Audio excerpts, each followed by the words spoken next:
Good afternoon. We've spent the last couple of days reconnecting with God and recommitting as a team. And in this session, we'll look ahead at what's possible for youth formation, but we want to do so with God. So before we start, let's take a minute to pray and reflect. I want to give us space before we dive in this morning to ask the Lord for the grace to remain with Him in the details. Ask God to bring to mind a specific teen that you've come to know or that you desire to know. So let's take a moment in silence to just think about them and to pray for them.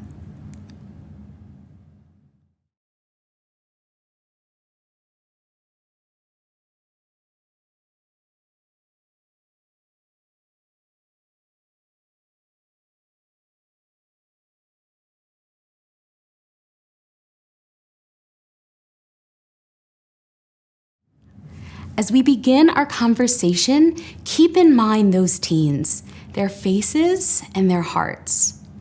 Before we dive into some practicals, I just want to offer a couple of thoughts to frame our conversation. Implementing the new vision of youth formation is hard. Doing that in the midst of a pandemic can feel totally overwhelming. In many ways, it might feel like COVID has caused us to lose momentum, or that it's wrecked our transition plan and our timeline for implementation. And I just want to offer a bit of encouragement for us as we begin. I know you've heard it before, but I think it's worth saying again. God was not surprised by COVID. He's called you here now, and as we move forward, we should do so with Him.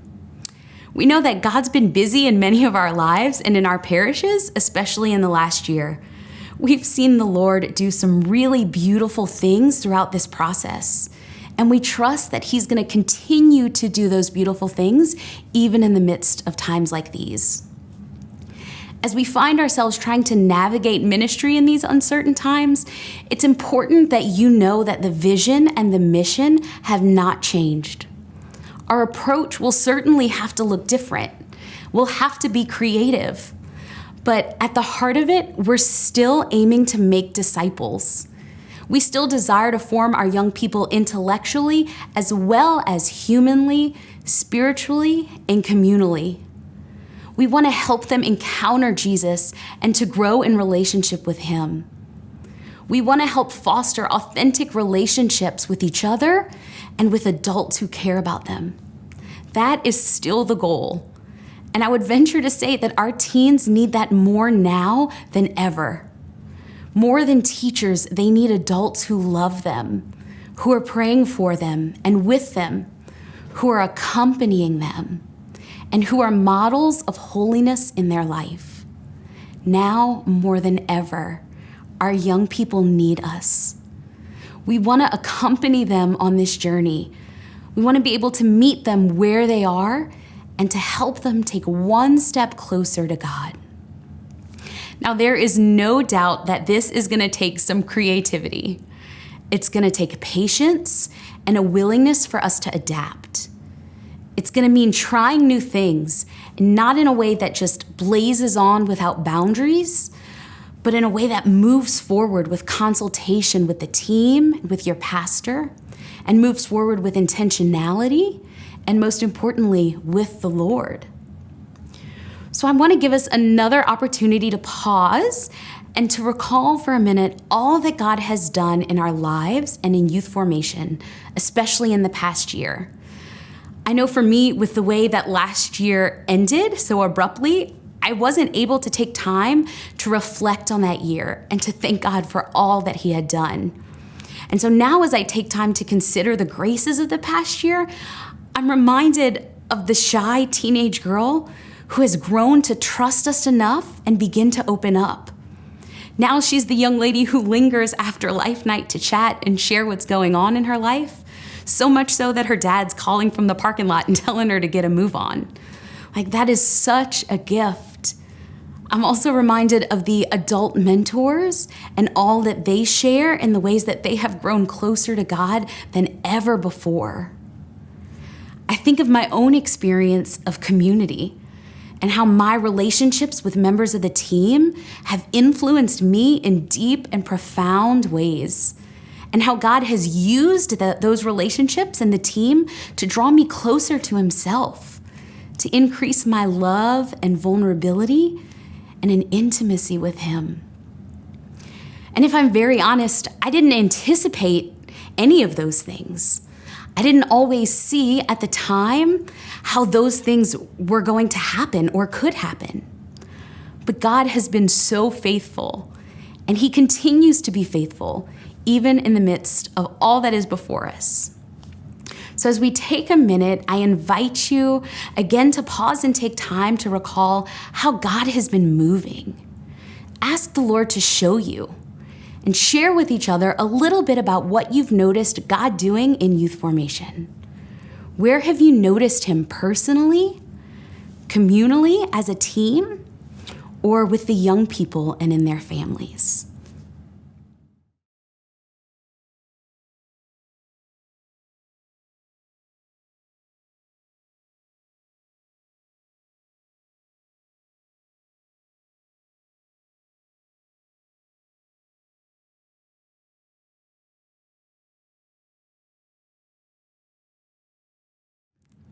Welcome back. Now we're going to take a look at some suggestions for the coming year. And as I share some of these options, the encouragement is to resist the temptation to want to just start plugging away at these things. Just know that they are offered as suggestions, tools to help you think and to spark creativity, to help us remember that we're not paralyzed in this time. We just have to think differently. Remember, a way forward is going to require creativity, patience, adaptability, intentionality, and trying new things with consultation. So the first option I want to share with you today is a homeschool option. So in this option, it would mean equipping parents to engage in formation at home. So for example, an 11th grader who's preparing for confirmation may watch the Chosen video series or another appropriate resource for confirmation prep, but they would watch the videos and discuss them at home with their parents or even with their sponsors. And so we would be checking in regularly to offer support and to assess their fruitfulness. In this scenario, we would sink lots of time into supporting the parents so that they feel confident and equipped to have meaningful conversations and prayer with their children. So it could be a really beautiful experience for families. And in the case of our confirmation candidates, what a wonderful way to intentionally involve their sponsor in their journey. Now, remember, we want more than just intellectual formation for our young people. So we may consider scheduling some other opportunities, either in person or digitally, that would allow our young people to connect, to be together, to pray together, to develop meaningful relationships with each other and with the Lord. So a little later today, Nick will walk us through some creative ways to begin thinking about these kind of things. But may we consider things like an outdoor movie or a Zoom trivia night as ways to stay connected with our young people. So our second option is an option for in-home small groups. So with this option for our older students, it would involve a small group meeting in someone's home. This would require us to have hosts as well as adults present to facilitate the group and the conversation. So for an example, perhaps you have a group that is using Alpha Youth Series online. So while they may not be able to gather at church, perhaps they could gather in someone's home for the video and the discussion. This would require some coordination by the coordinator of youth formation and with the help of the team to assign the small groups and to provide some coaching for the hosts and small group leaders. Perhaps you have some of your mentors there to facilitate or even facilitating alongside parents. And it could encourage parents to participate in a way that is meaningful and offers the support of the mentor. So in addition to exploring the content together, there's also an opportunity for connection among that group as they gather together. And again, you can consider offering some larger group events so that they're plugged into those fun, creative opportunities as well. Yet another option would be an option for on-site formation.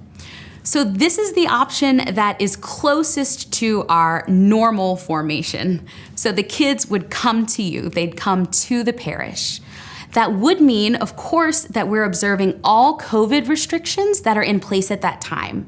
So things like masks, good cleaning and hygiene practices, and observing social distancing. Now, it's easy for social distancing to feel cold or impersonal. So I encourage you to find ways to make it friendly. Perhaps it's some markers on the floor or some silly signage to make our young people still feel welcome in the midst of being distanced. The challenge to the on-site option is that distancing and capacity limits are going to greatly influence the amount of young people we can physically host at any given time. This means that you may need to consider meeting on multiple nights or at different times to accommodate your groups, or even establish a rotation for who is meeting each week. Maybe that means certain grade levels are on site once a month and are virtual the other weeks. So feel free to combine these options and to be creative and to be flexible. So the final option we want to present today is the virtual option.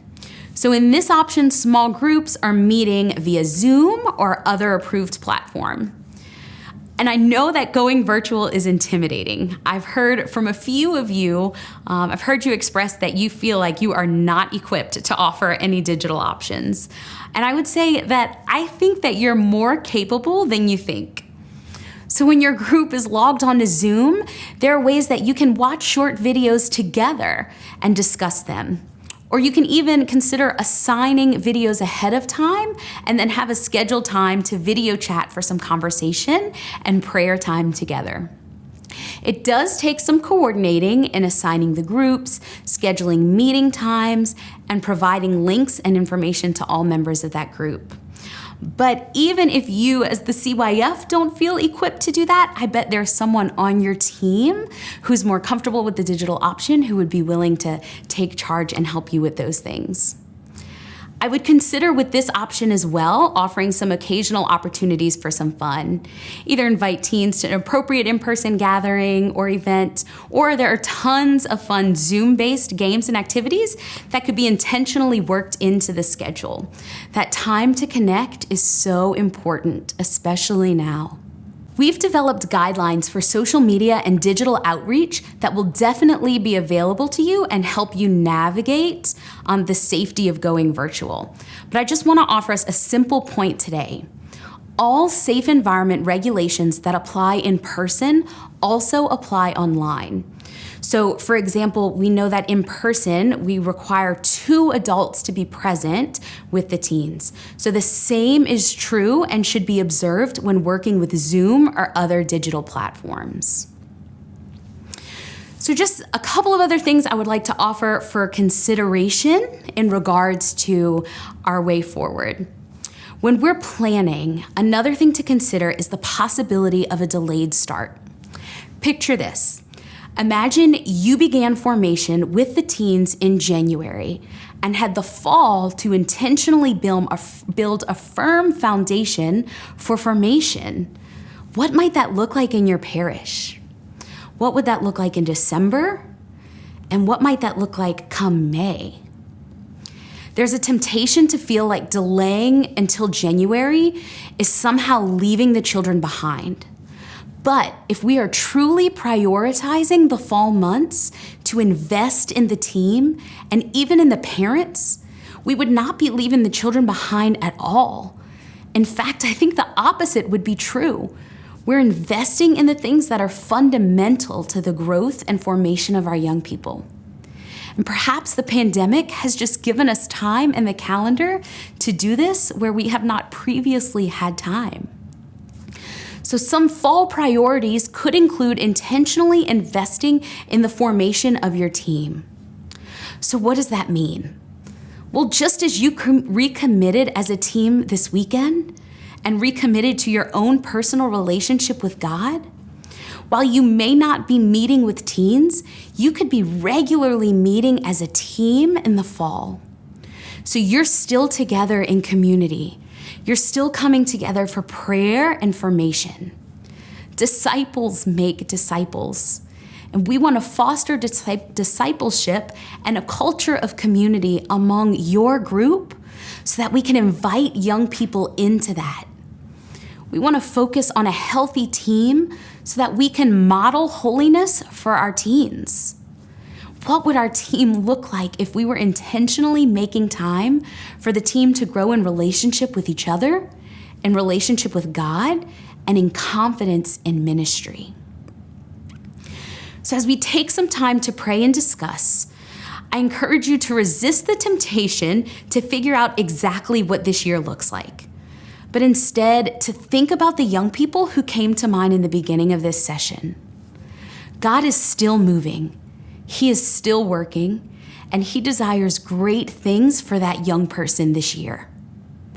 God didn't press pause because of COVID. This is not about our responsibility to figure out the perfect plan for next year, but instead for us to come together to pray and let God lead, and for us to be open to letting Him show us a way forward. So from here, I'm going to invite you to spend no less than 20 minutes of quiet time in personal prayer. And as you pray, ask the Lord, what does He want to say about the team? Is there something specific that He desires for you personally or for the team as a whole? And what does God desire for our young people this year? What are the particular desires that He holds in His heart for them? And after you've had a chance to pray, invite you guys to come together as a team to share with each other what God says. And pay attention to any time that you may feel like you want to be grasping at the plan or at the details, and do your best to resist that temptation. This time of prayer and conversation may illuminate some themes and desires of the Lord for youth formation in your parish. So, for example, if in prayer you hear a theme of God saying, focus on the team, when it comes time to finalize plans and to build a calendar, how are we prioritizing our team and that focus? Or as we pray about the teens, if the Lord is saying something to us around isolation, that could lead us to consider safe options to reach out and connect with our young people. So the goal of today and the goal of the time that we'll be launching into from here is not to plan, but it's to listen. We want to listen so that God will lead us and we can follow Him forward in a way that helps to inform our planning and priorities in the future. There is freedom and confidence that comes with listening to God and following Him versus just charging forward and asking Him to bless our efforts. So as we move into a time of prayer and conversation, let's move forward in confidence and with Him.